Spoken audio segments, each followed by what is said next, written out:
Hi, I'm Gail Sexton Anderson, the founder of Donor Concierge and Tulip Fertility, the first national database with close to 20,000 egg donors.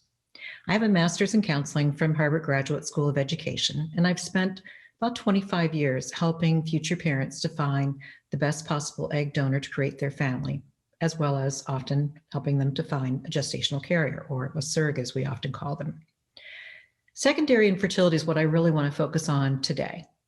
And secondary infertility is something that you may not necessarily be aware of, or many people aren't aware of what that even means. But what it means is that you've had one child, or maybe even more than one child. You don't feel like your family is quite complete. But now, in order to go forward to have another child, you need to use an egg donor. And if you're watching this, you're probably very much familiar with what secondary infertility is. So when it comes to going through secondary infertility, it can take a lot longer. If it's taken a lot longer to conceive, you're probably feeling very frustrated. You may have had some miscarriages. I actually had experienced this between my two children, because it took me much longer to conceive my second child than my first child, and I had a miscarriage in between. Everyone has a dream of exactly what they see as being their complete family and what that may look like and feel like for them. And we often we form these thoughts quite often when we're children. Or sometimes when we're dating and just talking to our partner about, what we see as being sort of our ideal family. Whatever that dream is, it's what you have your heart set on, and it's hard to let go of that. And, whether that means you've been dreaming of having 2 children or dreaming of having 6 children, it's your dream, and really no one should make you feel guilty for, wanting more than you have. But the trouble is that sometimes you may be made to feel a bit guilty if you've already had one child, that somehow you're being selfish for wanting to have another child, and that you may just give up. You may decide that maybe this is where your family building needs to end, and that's certainly understandable with the cost of going through fertility treatment. But it doesn't have to be the end. I work with many couples who have had one child or more and had a very strong desire to have another child and feel like their family is complete. It's up to you to decide what the ideal size of your family is. You should also be aware that 3.3 million women have secondary infertility. So you're definitely not alone in this. Secondary infertility is often overlooked. Parents often feel that they are being selfish for wanting more. Infertile couples with no children get more understanding and support than those who have one or more children, but then can't achieve any other pregnancies on their own. It can at times be more of a challenge for intended parents to make a decision to choose an egg donor if they already have one genetic child. Part of that is because they're trying to find an egg donor that they believe will help them create a child that fits with the child they already have. So not only someone that maybe, looks like the mother, but also, looks like the child that they have now. Sometimes expectations are higher to have the donor look like the mother or the genetic child. Once you have a child that you love all of your with all your heart, it's hard to imagine that another child can ever be as wonderful as the first. This is true regardless of biological connection. I remember when I finally became pregnant with our second child, having a conversation with my husband, hoping that our second child would be a girl, since our first child was a boy. Because after all, our son was the most wonderful boy in the world, and there could not be 2 most wonderful boys in the world. Parent logic, I suppose. The good news is that parents have room in their hearts to love many children. So no matter how they come into your family, we love and appreciate each child for exactly who they are, because they're all individuals. I've worked with many families who have experienced secondary infertility, and though they may be struggling at times with picking their egg donor, in the end, they welcome their next child.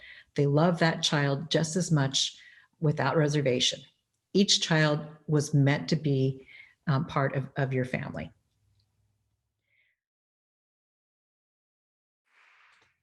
Some of the things I recommend are: 1, seek help. It may be helpful for parents looking to add to their families via egg donation to seek counseling. There are amazing counselors who specialize in third-party fertility. Their role is not to tell you you can or you can't become a parent. What they're there to help you with is to think through and work through the emotions that you may be experiencing so that you can get to a point where you're ready for this.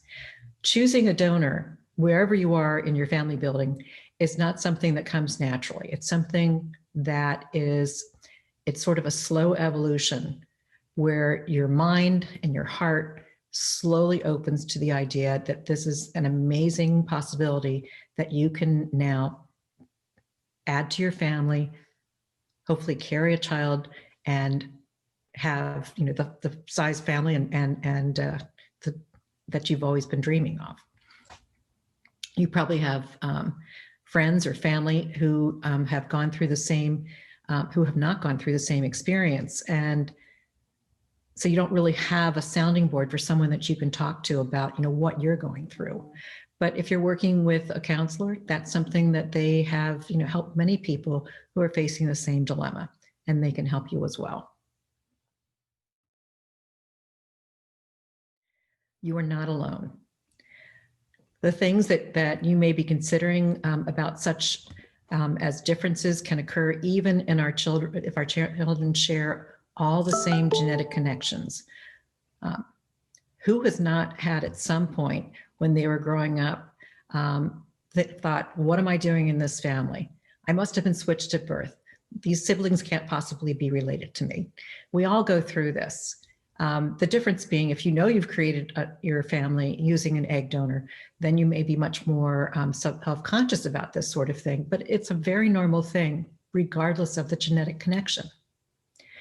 We all know siblings that have the same parents who don't look or act anything alike and get along beautifully. We also know siblings that have the same genetic parents who look very much alike, but they can't get along for 2 minutes. These things happen whether you're genetically related to your siblings 100% or not. Number 3, let go.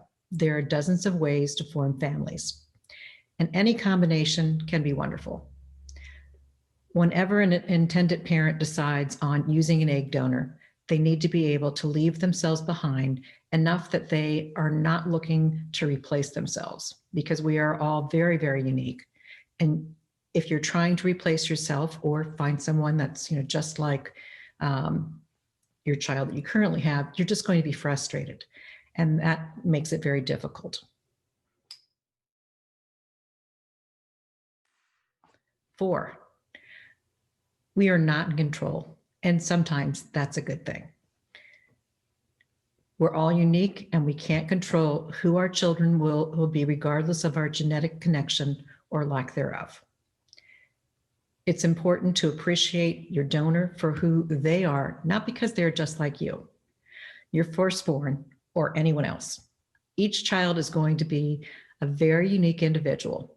They're not going to be just like the donor or any other person. They're going to be a totally unique person.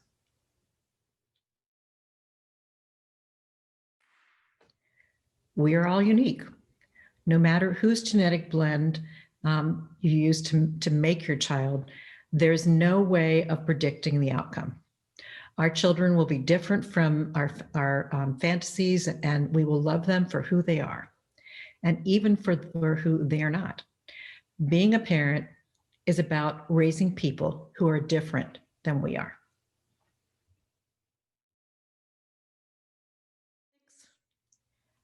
If you can be comfortable with this idea, it's a good idea to actually include your child, depending on their age, the one you already have, that is, in the process of, maybe not so much choosing your donor, but in the creation story of how your family became your family.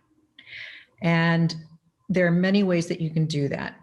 You can create basically what we used to call a scrapbook, but these days you can actually have them be something where you can use one of the programs where you can put a bunch of pictures together, where the stars of this story are you, the parents, your son or daughter that you currently have, everyone in the family that's supporting you as you go forward with choosing your donor and then creating the donor. So the supporting cast are the doctors and the grandparents and your child. And it's something that you can put together in a little book that you can then share both with the child you currently have as well as the child that you're about to have, so that they all have a very clear idea of kind of how your family was brought together, how you created your family. I always recommend that intended parents be very open with their children, because you do, things that secrets in families get to be sort of the elephant in the room. It's always much better if you're very open and transparent with, how you've created your family.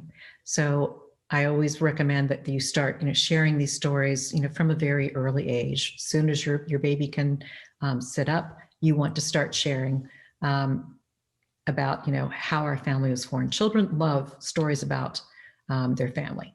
And the more you can also involve your current child in, maybe helping to pick names, helping to pick colors for the bedroom, a lot of different things that are, you would do anyway. It's a good idea so that they feel very much involved with, welcoming their new sibling.